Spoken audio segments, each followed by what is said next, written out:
Começa agora, programa Rádio Câmara. Rádio Câmara Online. Apresentação, Carlos Demarque. Pauta da 30ª sessão ordinária traz item único. 8 requerimentos de informações são enviados ao prefeito municipal. Lei de proteção de dados foi tema de live da Escola do Legislativo. Hoje é sexta-feira, 2 de outubro de 2020. O Rádio Câmara Online está no ar. Olá, uma boa tarde a todos. E a 30ª sessão ordinária, que será realizada na segunda-feira, a partir das 19 horas, terá item único. A proposta de emenda à lei orgânica é de autoria do vereador Dr. Almir e impede que vereadores que tenham sido condenados criminalmente ou por improbidade administrativa ocupem cargos da mesa diretora do Legislativo. Na fase do pequeno expediente, usam a tribuna os vereadores Lucas Zanata, Rivael Papinha, Tiesa e Doutor Alceu. Cada vereador pode falar por até 10 minutos sobre temas livres. Sem a participação do público por causa da pandemia de Covid-19, a sessão ordinária será transmitida ao vivo pela TV Câmara, no canal 6 do Sistema NET Digital, pela TV Noroeste, no canal 19.1 em sinal aberto e ainda pelo canal da Câmara no YouTube e Facebook. Mais informações, acesse www.aracatuba.sp.leg.br. E 8 requerimentos de informações oficiais foram aprovados pelo plenário e encaminhados para o prefeito de Araçatuba nesta semana. Em um dos pedidos, o vereador Denilson Pichitelli pede explicações sobre os valores destinados pelo governo federal a Araçatuba nas ações de enfrentamento da pandemia de Covid-19. O parlamentar quer saber se há previsão de mais recursos desta natureza e se o montante recebido foi usado para pagar remunerações. O requerimento ainda pede detalhes sobre as ações, produtos e serviços pagos e contratados com esses recursos, além da relação de empresas, organizações sociais e prestadores de serviços contratados com o repasse da União. O impacto das obras de preparação de algumas ruas do bairro Água Branca 3 para serem asfaltadas, o que teria danificado tubulações da rede de água, levou o vereador Lucas Zanata a apresentar um outro requerimento de informações aceito pelo plenário. No documento, o parlamentar pergunta sobre a reparação das estruturas impactadas na rua Valdir Cunha, se as bocas de lobo serão limpas e qual a previsão para a realização dos serviços e asfaltamento dessa rua. A vereadora Beatriz apresentou o pedido sobre a quantidade de cestas básicas entregues pela administração desde 2017 a famílias atendidas pelas unidades do CRAS, que são os Centros de Referência de Assistência Social. Também há uma questão sobre os kits merenda distribuídos pelas escolas durante a pandemia. Outros 5 pedidos aprovados são de autoria do vereador Arlindo Araújo.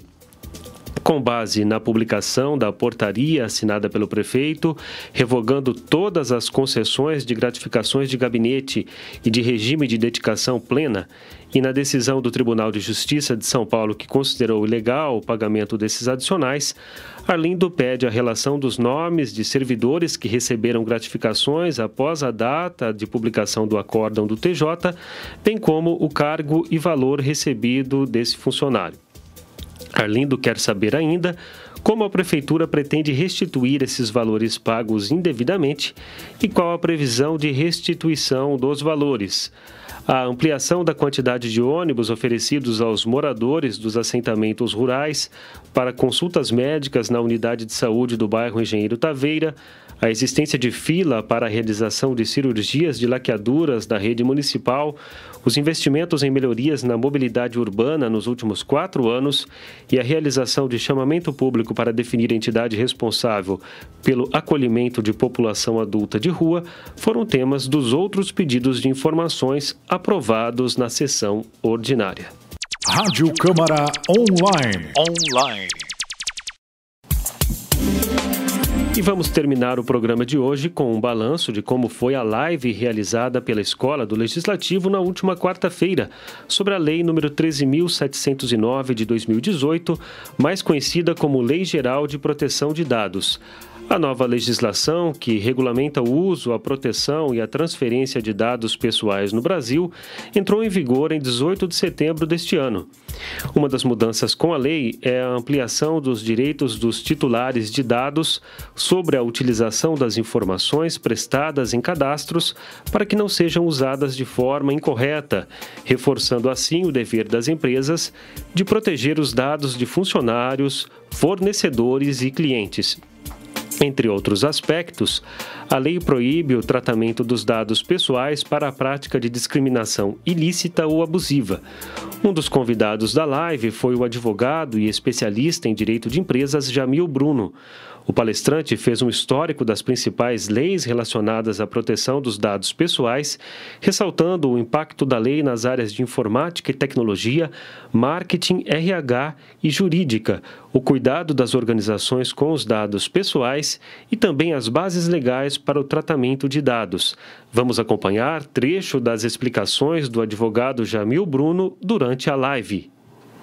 Que os dados é qualquer informação da pessoa, né, natural, viva, que se identifica ela ou que seja identificável. Então, observe, o cidadão comum, você tem o CPF, RG, placa de carro, enfim, número de telefone, e-mail, diversas informações que a gente pode chegar até um determinado titular. E a partir de agora, esses cookies que existem, né, pegando informações nossas na internet, telemarketing, olha, vem aqui para o nosso banco, peça um empréstimo, enfim, todas essas questões vão haver uma mudança completa. Por quê? Porque a partir de agora deve ser respeitado, ou seja, os dados eles ganham um status de garantia do qual essas empresas vão precisar do seu consentimento.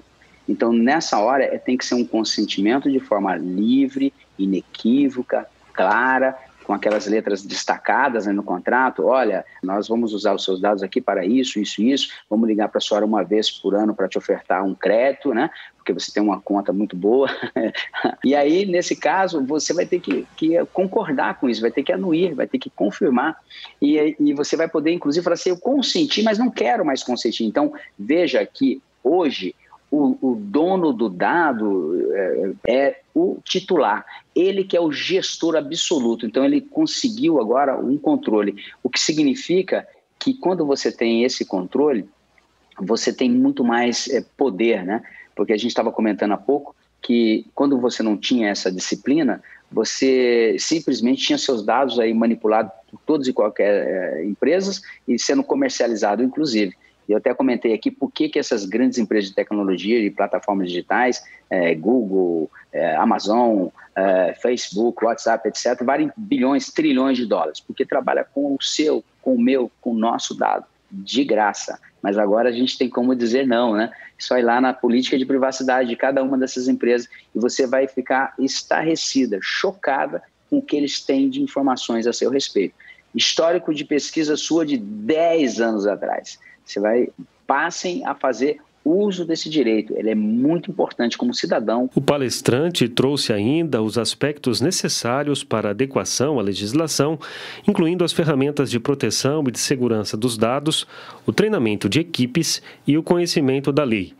Outro convidado da live da Escola do Legislativo foi o analista de sistemas Adriano Dias de Jesus, que dirigiu o Departamento de Informática e Tecnologia da Câmara durante mais de 12 anos. Acompanharemos agora a explicação de Adriano Dias de Jesus sobre os efeitos da Lei da Proteção de Dados sobre as empresas. Com relação ao quanto vamos gastar, pode ser de 0 a 1 milhão. Como assim, Adriano, de 0 a 1 milhão? Bom, hoje existem softwares livres que possam ser utilizados para sua proteção, para essa organização. Mas, assim, dizer custo zero, aquele que já tem um profissional que consiga manipular esse software livre e fazer isso. Mas isso varia muito também dos seus dados, dos dados da empresa, e do porte do tamanho dessa informação e do volume que tem. Imagine um banco sim vai ter que gastar muito em tecnologia e estar sempre se mantendo atualizado. Não que o pequeno não tenha que se manter atualizado ou não tenha um gasto, tem, mas o gasto dele vai ser proporcional ao volume de dados dele, até mesmo por questão de equipamentos eles são dimensionados pela quantidade de tráfego, isso num contexto geral, tanto para backup como para proteção. Essa volumetria é muito difícil de expor um valor, mas sim que vai ter gasto ou não também. Isso depende se a empresa tem um profissional que conhece. Existem softwares livres que dá para fazer isso. É claro que os softwares livres não vão atender os gigantes, as grandes empresas, né? E esses terão custos mesmo, mas é possível até se garantir com um software livre.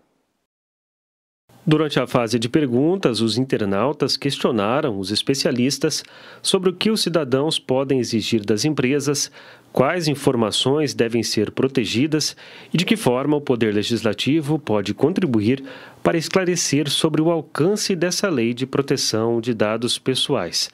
A live foi conduzida pela coordenadora da Escola do Legislativo da Câmara, Fátima Mantello, e teve as participações do secretário-diretor-geral da Câmara de Araçatuba e também diretor da Escola do Legislativo, Antônio Lourenço Leal, da diretora do Departamento de Informática, Michele Campos de Jesus, e também da presidente da Câmara, a vereadora Tiesa. O programa Rádio Câmara desta sexta-feira fica por aqui. A apresentação foi de Carlos Demarque e os trabalhos técnicos de Márcio Paiola. O Rádio Câmara é produzido pela Assessoria de Comunicação e Imprensa da Câmara Municipal de Araçatuba. Obrigado a todos que sempre nos acompanham e até a próxima edição do Rádio Câmara Online.